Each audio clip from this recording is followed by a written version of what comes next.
2 men and 2 women were arrested during raids in Campsie, Rhodes and Burwood early yesterday. Police search warrant! Police search warrant! Police say this gang is part of a professional money laundering syndicate, and these members have links to criminal organisations overseas. At least 2 members of the syndicate are connected to Hong Kong syndicates. At least 1 member with organised Asian gangs in Sydney. Inside a property in Campsie, officers uncovered more than $250,000 in cash, as well as drugs including ice and MDMA. In Belmore, they seized $60,000, but the biggest surprise was in Rhodes. Police found $3.1 million inside a unit and almost $5 million in the boot of a car in the underground car park. Oh my God, it's unbelievable. Most of the people living here, they are nice, kind, you know. I'm just shocked. The 4 accused syndicate members spent the night in custody and will face court later today. Stuart Smith, Commander, State Crime Command. In August last year, Strikeforce Trobriand was created by the Organised Crime Squad in connection with the New South Wales Crime Commission to zero in on what we believe is an Asian-based money laundering syndicate operating out of Sydney. So last Thursday at 11 p.m, members of the Organised Crime Squad, with the assistance of the New South Wales Crime Commission, executed a search on a premises at Campsie and uncovered $261,000 in cash and small quantities of drugs. Obviously, the investigation was extensive over the period of time, and we developed intelligence around the activities of a group. And yesterday, with the assistance of the Raptor squad, we executed simultaneous warrants in premises at Campsie, 2 in Burwood, and then later 1 in Rhodes.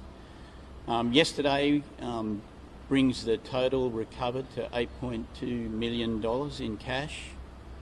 And we will allege that 4 people were part of a syndicate, including a controller and syndicate members who are laundering money through various applications through Sydney. The investigation itself centred on a 32-year-old man from Campsie who we believe is the controller of the group and his connection with the casino in Sydney. Questions? Are you able to elaborate on that connection with the casino and potentially was that a method of how he was able to wash this money? Look, we saw earlier this year, we saw another individual in another operation with a cocaine importation in the country, laundering a great deal of money through the slots in the casino. Obviously this investigation zeroed in on the 32-year-old man who we believe is the controller. His attendance at the casino, although he is banned from the casino, he's been charged with 2 offences in relation to returning the casino, and we believe obviously a lot of the money is laundered in that method. And can you elaborate on how he cleaned that money out of the casino? Was it through the slot machines? So in terms of where we're at, so we're at the stage of the investigation where we've recovered a physical mass amount of money in various locations. So 3.1 in a flat at Rhodes and 4.78 in a motor vehicle. The money had been through money scanning machines. There were money ledgers recovered by this organised crime syndicate. The money was being prepped for its next part of the journey. We're still under investigation with the forensic accountants and analysts with the New South Wales Crime Commission to establish whether any or all of these monies were headed to the casino to be laundered. We know this individual is banned from the casino. He is linked by intelligence to money laundering. At least 2 members of the syndicate are connected to Hong Kong syndicates. At least 1 member with organised Asian gangs in Sydney.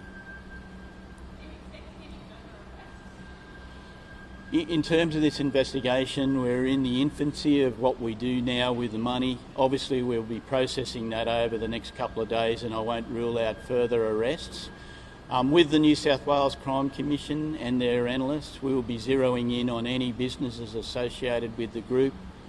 This was a fairly sophisticated operation, and what we're alleging is this group were managing the laundering of paper money.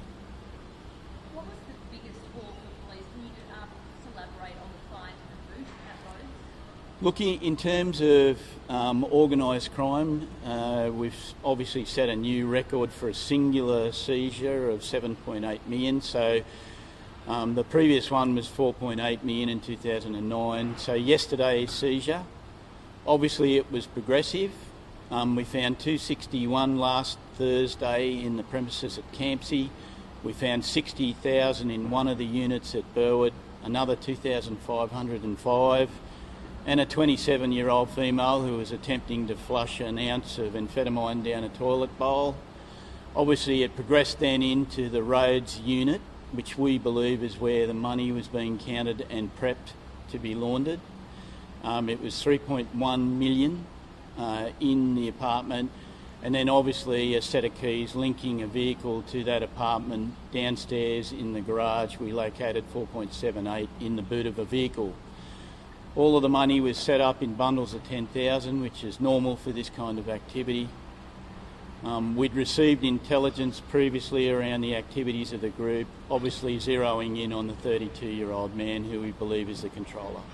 And that 42-year-old woman at the Rhodes apartment, what do you allege her role was? Looking in terms of the activities, so what we know is what we found yesterday, that she was in the apartment with the ledgers and the money scanning machines and the significant components of the money. We believe it was being used to house the money, to store prior to the group's activities, which would be to launder the funds.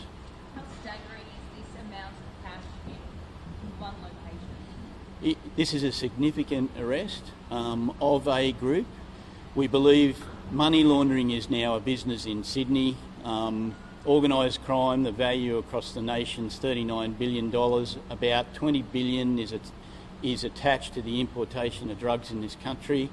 This particular group has links to importation and supply of drugs. They've been charged with various offences related to drugs, but we believe the arrest is significant in terms of these people being money remitters. At the moment, across the nation, money remitters are getting between 3 and 6% to turn over money laundering of paper money.